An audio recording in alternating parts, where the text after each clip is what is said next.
Hi, I'm Mike Bruno, and I'm with the Charles Boyk Law Offices in Holland, Ohio. This is another edition of the Boyk Brief, a podcast we do. And today's podcast is all about someone who was very important and instrumental in my career growing up, Anthony Paiza, who was our elected prosecutor from 1977 to 1997 and worked a number of years prior. And our special guest today is his oldest son, Michael Paiza. So how you doing, Mike? I'm fine, Mike. Thank you for inviting me. Well, you know, your dad was a beloved figure to the residents of this community. And we thought it would be important to devote an episode to his memory. And you were telling me he's been gone since 2007. Correct, that is right. And I think I was chosen because there's been some intersection in the Paiza and the Bruno family, Sure. as well as me working, you know, for your dad back in the 1980s. And we thought it'd be important to learn not just the public side of Tony Paiza, which was very important and he had a great career, but the side that the public perhaps didn't get a chance to see, and the family side. So we figured it'd be great to talk to you. Thank you, thank you. So we talked a little bit about, you know, you growing up and everything, and some things that people probably wouldn't have known about Tony. I will let you go. Sure. Tell us a little bit about your dad. Actually, you used the word growing up. I think I was 7, and it was either Wayne Street, which is Airport Highway Extension. Across the street, down the street, we lived above the dry cleaners those first few years. And I mentioned your cousin Vito, who, as you mentioned, I'm 78. I think Vito, alive, would be probably in his early 80s, if he was that much older than I. So the Sure. Brunos and Paisas go back quite a ways at that time, too. My father, he went to St. Charles grade school. He failed the first grade. And my grandfather then set out a so-called edict, no more Italian at the household. And of course, that was cheated when he went to work by my grandmother. But I do remember that too. Yeah. And then I was just asking prior to going on, you said 1976. I think he had still been in the office as an assistant at least 20 years prior to that. Oh, sure. Definitely. Yeah, it had to be at least 20 years. So I think he was probably in the office a total of 40 to 45 years. He was, and I know that, Yeah. and Harry Freiberg was his predecessor. Well, and that was a mentor too. Yeah, and when I was in the prosecutor's office, and now we're starting in 1983, Harry was coming back from Florida. He would do winters in Florida and come back to the prosecutor's office. So here's a guy in his 80s by this time. Yeah. And you know what Harry Freiberg was into in 1983? Computers. Really? We thought that he was the oddest duck in the world. I mean, Yeah. he's got this little box in his office. We didn't know what the heck he was doing with it. But he would come up from Florida in the summer times, and they'd give him an office. I'm not sure what he did, but he was into computers. Yeah. So that was Tony's predecessor. Sure. But I think you're right. I think Tony started in the early 50s Yeah, I in think the so prosecutor's too. office. I think so. I know he was very friendly with John Barone. Right. And John Barone had told him, help on the campaign. I don't know if it was Freiberg's campaign or his predecessor. I really don't remember, Mike. It's too long ago. But either way, that eventually evolved into Tony my father going into the office. And I think he was in the criminal division, if I recall. Sure. Were you in the criminal division Yes. also? Yeah. Okay. That's what I did, the adult felonies. Come a different But way. let's go back a little bit again. I mean, you Sure. mentioned Dad not passing first grade at St. Charles Elementary, and there's parallels. I mean, the Brunos all went to St. Charles, Libby High School afterwards. But I'll tell you, you know who one of your dad's biggest cheerleaders was? My grandma. I didn't So know my that. grandmother Okay. was typical of a lot of Italian Americans. She was pretty much swept away from her small town Yeah, in Italy sure. by some strange guy who came and convinced her father that he had a lot of money. And the next thing she knew, she was in Toledo, Ohio, not having understood a word of English. On Airport Highway at St. Charles. Yeah, off of Western Avenue there. Oh, yeah. And so I don't know if she ever really loved my grandfather, but they Sure. certainly, you know, Those are arranged Enjoyed- marriages. Yeah. and so when my Aunt Aggie was born, and this is probably 1929 or 1930, somewhere in there, Depression. back in those days, they didn't just kick them loose from the hospital a day after they delivered. Yeah. They spent a couple of weeks. And someone named Philomena Pisa Oh, yeah. stayed with my grandmother at the hospital the whole Okay. time Huh. and comforted her. Huh. And my grandmother never forgot that. As a kid, I probably would have met your grandmother then, because they always, you had all the ethnics, Germans, whatever, they had that international house or whatever they called. It was down by Scott High School. All I do is remember by the AAA office. Yeah. You probably went there too, maybe as a kid. They would have like Christmas parties, I remember I we think would so. go to. Yeah, I think so. Maybe the Alba Club would put those on or Yeah. something Yeah. like that. I didn't realize that the family was there on that Airport Highway stretch. And I saw your dad played football at Libby. He did. I never knew that. Well, of course, Libby was a terrific high school at the time. Yeah. It was like a college, They used to have on Thanksgiving Day football games. And I believe perennially, DeVilbiss played Libby, and they rotated state, and Scott versus Waite. But I think in the 20s, 30s, and even the war years, those were considered, the champion was maybe considered the national champion Okay. in that whole thing. So, yeah, Dad played football. That was the predecessor to the Shoe Bowl, I think. And I think The so, Shoe in Bowl some came around form or after another. that. Yeah, some form or another. yes, you're watching the Boyk Brief. I'm Mike Bruno, and I'm joined by Mike Pisa. We're talking about Tony Pisa. Tony had a long career as the elected Lucas County prosecutor, worked as an assistant for many years before that, served the community in many ways. Was really just a beloved figure for those of us in the Toledo-Lucas County area. Mike, we were talking about kind of Tony's younger years growing up, obviously before your time, if he's playing football at Libby High School. I know from talking to you, though, that he had to go outside of Toledo to find the love of his life. He was an aviator, and they sent him to Kenyon College in Gambier, which I believe is close to Mansfield. And my mother met him, I guess, on a weekend, and I think in a relatively short period of time, not only were they married, but then I came along while he was over in Japan fighting the war.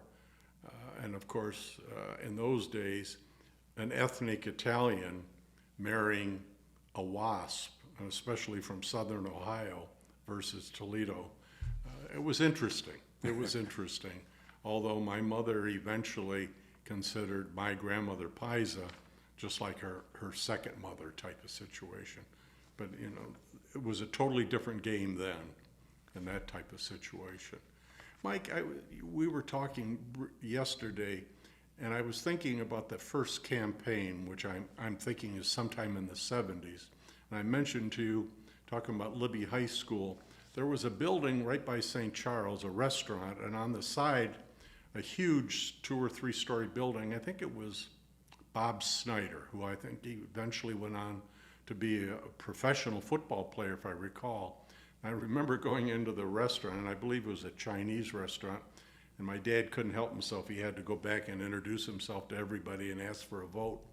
And they were all Asians, only to the point that the owner called him the next day and said, "Geez, Tony, I don't mind you coming in, but please stay out of the kitchen. I've lost all the workers. None of them showed for fear that they were going to be sent back," something of that nature.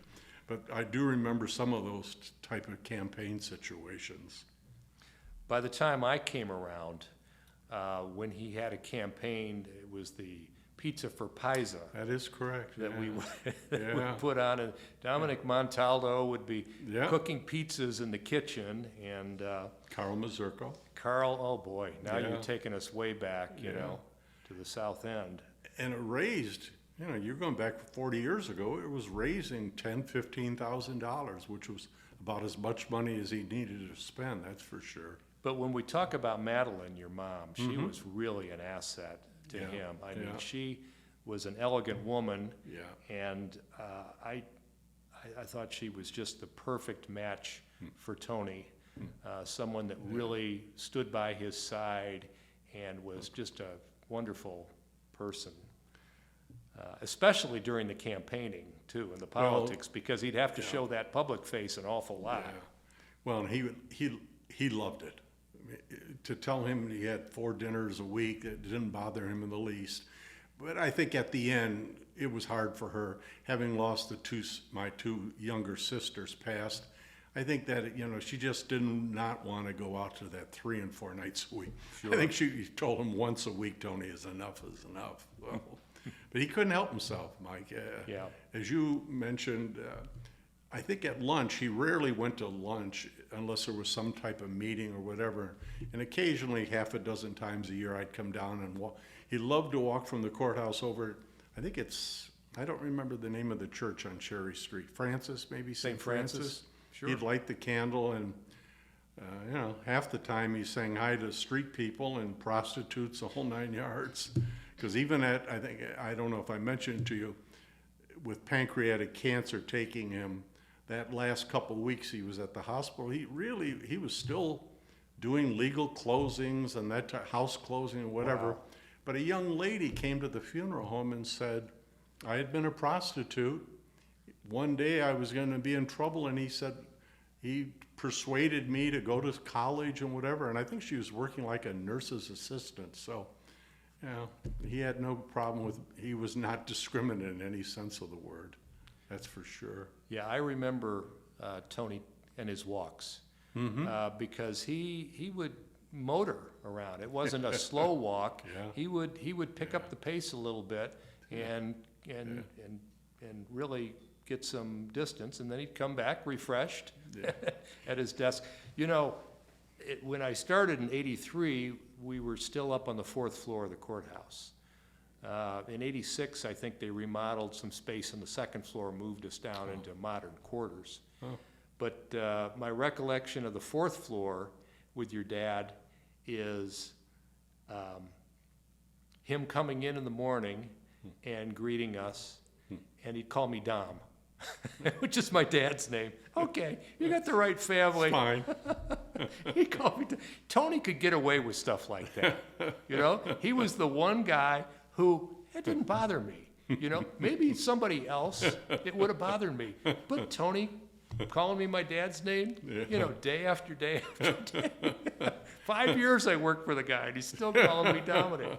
But the other thing I remember about him and his office is that old-fashioned typewriter that he had. Oh, in you're there. right, handpacking. And he would just, and like you said, you know, he'd do a closing here. He Sure. would draft a lease or draft a will for somebody. And it was one of those old-fashioned typewriters where if you hit the O, it would be a circle, be a hole in the paper, you Yeah. know, the onion skin paper. And he'd rip it off. And that was Tony practicing law. He Sure. didn't need computers. He didn't No. need secretaries or anything. no. He knew what he had to do, and And files all over the floor. that was his You work had to product. step over files, but he knew where they were all at, that's for sure. Back in the day when they let us practice on the side, Sure. he did those types of things and actually, I'm sure, generated some income. You know, that Mike, way. you mentioned 4th floor. Also, he would take the steps. I never remember taking an elevator with him. He'd always say, oh, come on, we'll take the steps. So, and he went up fast, too. That's for sure. Yeah, back in the day, at least when I started working in when I worked for the judge in 1980, we still had an elevator attendant, Alice, Oh, okay. in the far right elevator. Okay. So Alice would be sitting there, 8:30 in the morning till 5 in the afternoon. Yeah. And she'd have a calendar there, and everyone's birthday would be, on that calendar. Yeah, maybe a year or two in, they eliminated that position. Oh, yeah. But yeah, it was a pretty tight-knit group in the courthouse. Everybody knew Tony. Yeah. And then there was people like Alice, and then there were people that operated the snack stand on the ground Oh, floor. I remember the couple. Yeah, I think they lived close. There was a gentleman that was eye impaired. Right, right. Eyesight impaired, yeah. yeah. Oh, boy. So it was a pretty tight-knit group of people. Going back a long time now. We're So you mentioned Tony really got into interactions with people. I think Tony probably set the record, which will never be broken, on how many handshakes he probably did in his lifetime. I would think so. Yeah. Jim Bates, every time he sees me, and especially if I'm with my wife, reminds me of my wedding, okay? And he says, I don't remember anything about what happened on the altar.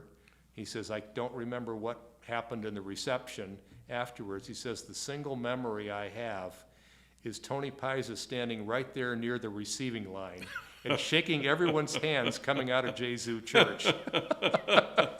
As if he was a member of the family. Yeah, I'll mention that to him when I see him at a Toledo basketball game. Yeah, I'll have to remember. He says, that's my real only memory of your wedding is seeing Tony, and that was Tony in his Which element. you're right, because I can remember a couple times when I would walk with him to the church. Geez, it would be a half hour. If you walked, he wanted to get your hello and give him your support. And this was an off election year, so it wasn't even then mattered. Mike actually, I think in the 5 campaigns, he used to average ballpark 85 to 87% of the vote. And I remember a Republican telling me, I've never voted for a Democrat except for your father. And, there was definitely more than 12, 15% of the Lucas County voters were Republican. So he was fortunate to get a lot of Republican votes. We talked a little bit about World War II, and it doesn't sound like he really talked about that, right? No, occasionally somebody that would have been in the Air Force with him would be coming through town. In one particular, and I think after he had had a couple drinks, would talk. I'm almost positive they were involved in some type of bombing. There is no question about that, because I remember my mother one time saying something about, geez, Tony, some people are going to Hawaii, we should go. And he said, Madeline, I've been there. It's not been a good time for me. Honey, let's go anywhere else, but let's not go to Hawaii. So my impression is that in some form or another, they were part of that situation. Yeah. For better or for worse. But you just didn't hear it really from him. No, he didn't want to talk about it. Yeah, no, I he think didn't that's want to talk typical. about it. Yeah. That's typical of the greatest generation. No question about it. No question about it. How about growing up with Tony in the house? What kind of a dad was Tony? He was very supportive, but between, as you just mentioned, at that time you could have a private practice. And so, quite frankly, Monday through Friday, he was leaving the house at 7 in the morning and many times not coming home to 7 at night. Once he became prosecutor, that changed a lot. Okay. And especially with the 2 sisters being ill at different times. He tried to spend as much time as he could especially with the grandchildren. Yeah. But he was always a very attentive father. Actually, the only time I ever saw him lose his temper, at least with me, is I and half a dozen dozen guys had a bar in the South End. And whatever it was, it had to do something with liquor control or children or whatever. And I remember one of my partners, Bert Calnas, the attorney, Sure. said, well, I have somebody from the prosecutor's office testifying. And she was very, the prosecutor's office thinks it's a great idea. Very laudatory. Well, I said to Bert, Tony, did Tony clear that? He said, oh, no, don't worry about it. I said, okay, Bert. Well, that was forget that nonsense. I was called down to the office, as was Bert, and we both received a nice long censuring. He lost his temper for sure. So I think he had definitely a temper if he had to use it, that's for sure. I don't know if you guys ever saw that in the office. I never saw that. Yeah, Absolutely. probably not. Yeah. Absolutely never saw that. So, as prosecutors, we got all kinds of cases, and occasionally we'd have to make a difficult decision on whether or not to prosecute or how far to go on a certain case. And I can remember a drug case that I prosecuted. This was towards the end of my tenure, so it was probably 88 or 89. And it was a stop at the airport, some guy coming from Atlanta on his way up to Detroit, and they busted him, and he had a stash of some sort of drugs. So DEA was involved, and I don't know if TPD was involved or not. I think TPD had some local coordination with DEA.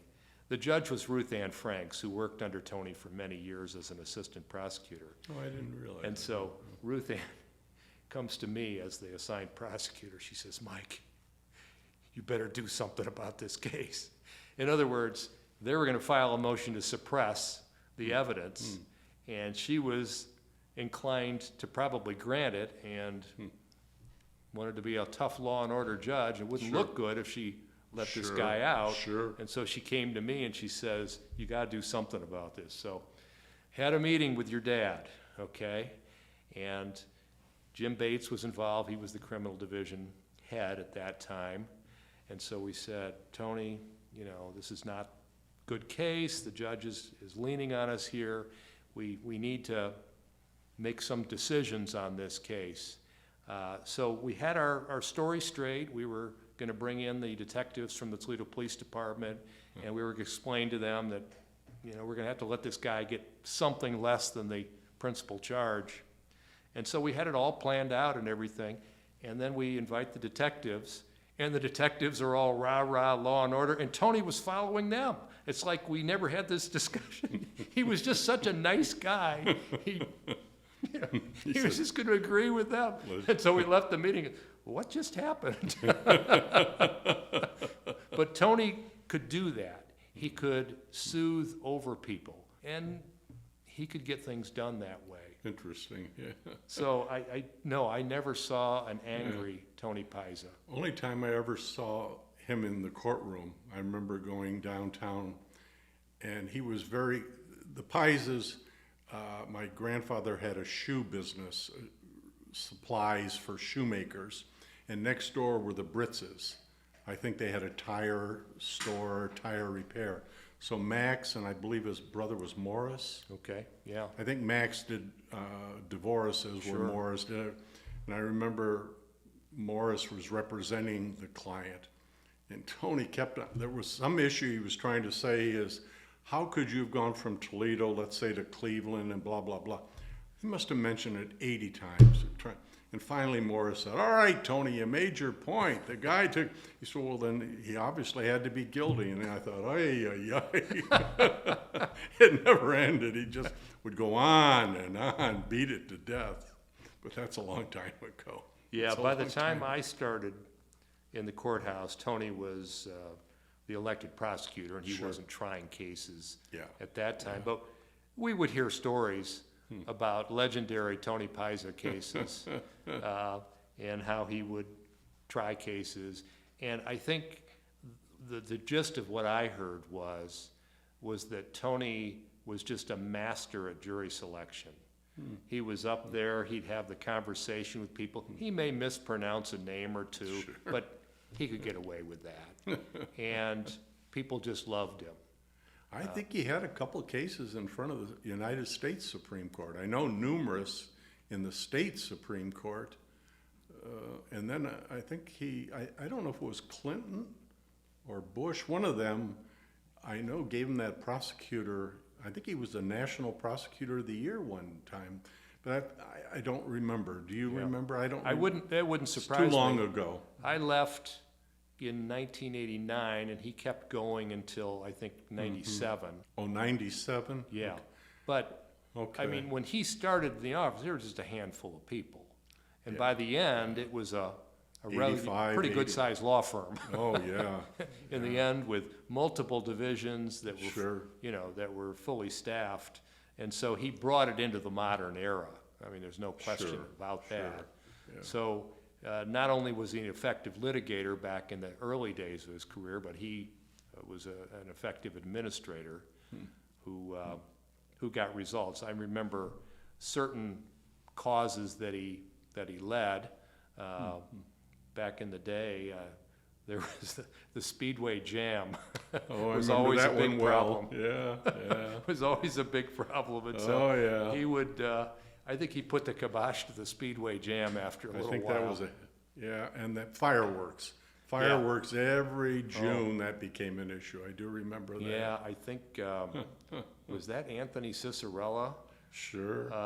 And he was others. He was another one that was into the fireworks. And then I know on the so-called dirty bookstores, boy, I remember, I think it was I can't think of his name, the pastor, Tony Scott. Oh, sure. I think they had a huge rally type of situation down in the old Huntington Center or and I think they had 10,000 people were for that too. But of course now it seems so mild, doesn't it? Yeah, well, Dirty bookstore, with the internet, everything's on an iPad. yeah, you're right about that. He also led some efforts to keep the community safe and clean. We moved out to Sylvania years ago, and they were attempting to bring a nuclear waste dump just across the line in Riga Township, Michigan. I remember that. And I remember Tony's office was instrumental in blocking that so that we could live without the specter of nuclear waste being dumped a mile and a half. I do remember that now, Mike. Mike, I think also, and you may know more than I do, remember Marcy Captor was very instrumental in doing the World War II memorial. Nothing had ever been in D.C. Okay. And I believe a Toledoan came to Tony, and Tony then said, let's go to see Marcy, because if I recall, she and Bob Dole made that come to fruition. Oh, no kidding. But I forgot that. Yeah, I forgot that too, but I'm almost positive that was a situation. Because I know he and Marcy, well, I think Tony had been Marcy's, maybe one of her first elections, her campaign manager, Okay. if I recall. And she may very well have been an honorary for him at one time too. Yeah. Well, that makes sense. That's quite a few years ago. We've been talking a lot about maybe Tony's earlier years and his legal practice and then the prosecutor's office, but he's been retired for maybe 25, it's been 25 or so years ago that he retired. So tell us a little bit about Dad and maybe Mom and Dad, what they've been doing post-retirement. Travel, which he had never done previously. You know, when he retired, he could have taken, I think, almost 3 years of income because of days that he never materialized, which he just wouldn't do. But she finally was able to get him to not only take vacations, but they bought a condo and he just loved it, going down to Florida, which I never thought he'd like. Of course, down there he was doing free legal and free advice and playing volleyball and things of that nature. And he was still very involved in the community, a lot of different organizations. I did things with him almost 30 years ago. We'd collect the old newsboys. Sure. You know, they do that Friday event.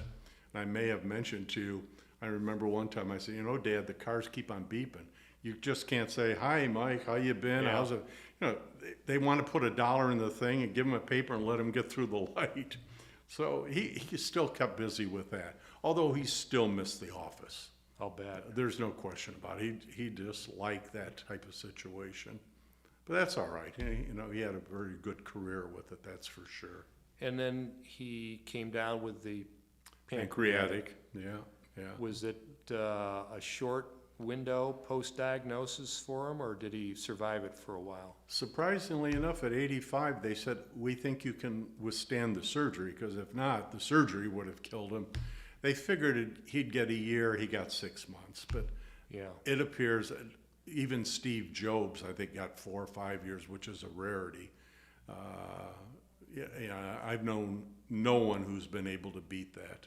No. But yeah, he was gone quickly on that. Yeah. Although, geez, up till the last couple days, he was still in the hospital bed doing free legal closings and free advice and that type of Did thing. he pass up here or down there? Here at Toledo Hospital. Okay, Mhm. okay. Toledo Hospital. Yeah, I remember going to the funeral at Lourdes, Yes, um, yes. but I couldn't remember the circumstances upon his passing. Actually, Mike, you mentioned the funeral at Lourdes. I think it was a day or two afterwards, nice sunny day because it was in June, and I went over to visit my mother, and there was a nice gentleman out in the front yard pulling weeds and whatever. And I went in and started chatting, and I said, "Who'd you hire to do the weeds? I didn't know you had a weed problem." He said, "Oh, no, it's a friend of your dad's." I said, "Who's that?" He said, "Mike Jones. He used to be the Blade political reporter." I had never met Mike. And I said, "Oh, geez, I'll go out and say something." Well, he had already left. And I thought, what a class act, you know, to come and do something. Yeah, Mike had the courthouse Beat, so they would beat have had a report. for quite a while. Okay, We called him Jonesy, okay. but he's another Mike, you know. Yeah, Those of a certain age, I mean, how many Mikes are there? You know, born in the 40s and 50s, I think it was a requirement. You had to I name think at least so. one son Mike back in those days. Anyway, we're talking about Tony Paiza, legendary Lucas County prosecutor, and our guest is Mike Paiza, Tony and Madeline's firstborn son. And so let's just talk about the Paiza family now. It seems to me that everywhere I go, I run into a Paiza or two somewhere. Somewhere. And that's been the story, kind of the story of my life, even though I didn't grow up in the South End. But like, what's the relationship between you and Frank Paiza, the old city law director? I always called him uncle, but that's because of so-called respect, cousin. So my grandfather Paiza brings over 5 brothers over the years. And my grandfather, my father's father, Toby Paiza, and his brother married 2 Italian sisters. And so at one time you had 5 houses next to each other on Airport Highway. Long story made short, my side is Tony and a Francis CPA. And on Frankie's side, the former city attorney, he had a brother and a sister. So you had next door to each other 2 Tonys and 2 Franks indirectly. And you are right. Every Paiza that I know of has a Tony in the family, including my son Tony. I think it was a very popular name. Yeah, and my middle name is Anthony, so. Oh, yeah, here we know, go. I think that was an old rule. Yes. Yeah, it just seems like, and I was telling you now, I live next to another Tony Paiza, Paiza, Francis's The son, CPA, yeah. Yeah. who's, you know, out my front window. I could see his pad, but it's just fun talking about the intersection Sure. of our families, and Sure. and I guess it's really the immigrant story from the No question. early part of the 20th century. Yeah. And you said that your family is from southern Italy also, Naples area, as I recall. around Naples. Tony had a serious job. Were there any issues, problems that were Yes. out of the ordinary? We were at the house while he was still prosecutor, and my son answered the phone, and he's also Tony Paiza. And the caller said, "Is this Tony Paiza?" And of course he said yes. And the fellow said, "I'm going to get you," something to that effect. Well, they found out that Tony, when he was an assistant, had prosecuted someone for murder or a serious crime, and that he had escaped and apparently was heading back to Toledo from wherever. I can remember it like yesterday. My son, of course, is petrified. You know, somebody's going to kill me or whatever. And Tony was very calm. Of course, you had, I think Sheriff Telb was there, and half a dozen for 2 or 3 days. I believe they had some of the sheriffs there, and eventually he was apprehended. But yeah, I know of no other incidents, but that's enough. That's enough in that situation too. Did you say, were you practicing prior to the prosecutor's office? No. Or? No, I was not. I was working as a bailiff for Judge Glasser in the courthouse. Sure, Glasser. Mm-hmm. So I went to night law school, worked in the day, go to law school at night. And so I got a great chance to see the assistant prosecutors in action in the courtroom. And so Julie Bates, Jim Bates, Ruth Ann Franks, Dave Bauer, these were people that I really looked up to. And so I wanted to do that. So, so when I took the bar exam and knew I was going to become a lawyer, I went up, put in an application, and Kurt Posner was in charge of the hiring back in those days. And Kurt says, well, there's really nothing we can do now. Just when you get your license, call me. Okay, so, you know, you trudge through a couple of months, and then the bar results come out, and I called Kurt Posner. I said, okay, Kurt, I got my license. Well, we don't have any openings right now. Well, I kind of understood that. And then shortly after,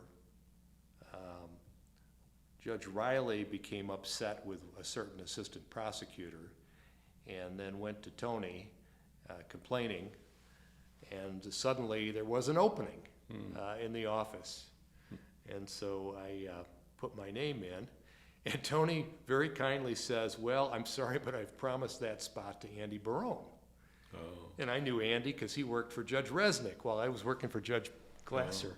I said, Mr. Paiza, Andy has taken a job with the Ohio Attorney General's office. Did you not know that? He says, no, I didn't know that. I said, well, yeah, he's working for the Ohio Attorney General right now. I think you do have an opening. Okay, well, why don't you come on board? And so within a couple of weeks of getting my bar results, I started in early November, and I was assigned as the low man in the totem pole, and the letterhead, which has your dad's name at the very top and my name at the very bottom, the criminal division. I've kept that letterhead for all those years, and it's almost a who's list of prominent legal people that are on there, because I know your dad was instrumental, a lot of them becoming judges. And Julie is now the successor assistant prosecutor and has been for many years and has been very good at that. So he helped a lot of people in their careers.